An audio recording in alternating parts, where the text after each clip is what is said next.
আপুর বাসায় আরও একদিন আফিফ আমার জন্য বিল থেকে শাপলা তুলে এনেছে।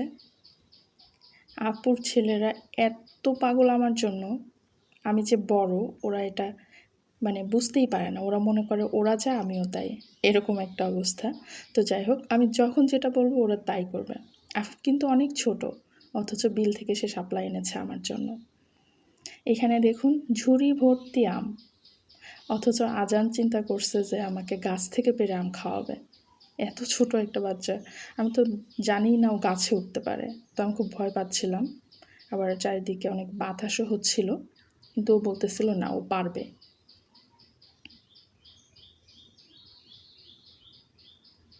আমি বারান্দা থেকে ওকে দেখতেছিলাম। যাই হোক, এখানে আমরা মুড়ি মাখা খাচ্ছি। আজান কিন্তু এখনও গাছেই আছে। তো মুড়ি মাখা খেতে খেতে ওকে আমি রেকর্ড করছিলাম, ও কিন্তু সেটা জানে না। তবে আব্বাজান আমার একটু ব্যর্থই হয়েছে। এই যে এখন দেখতে পারবেন আমটা ছিঁড়তে নিয়ে, আহা, এটা কিন্তু পড়ে গেল, আমটা পড়ে ডিরেক্ট পুকুরে পড়ে গেছে। তো যাই হোক, একটা আম পারছে আর কি। যদি এগুলো কাঁচা, ও বুঝতেই পারতেছিল না, আমাকে দেখাবে যে ও গাছে উঠতে পারে এবং কি আম পারতেছে। যাই হোক, তো এখানে আমরা আমও কেটে নিয়েছি। এটা হচ্ছে আমরুপালি আম।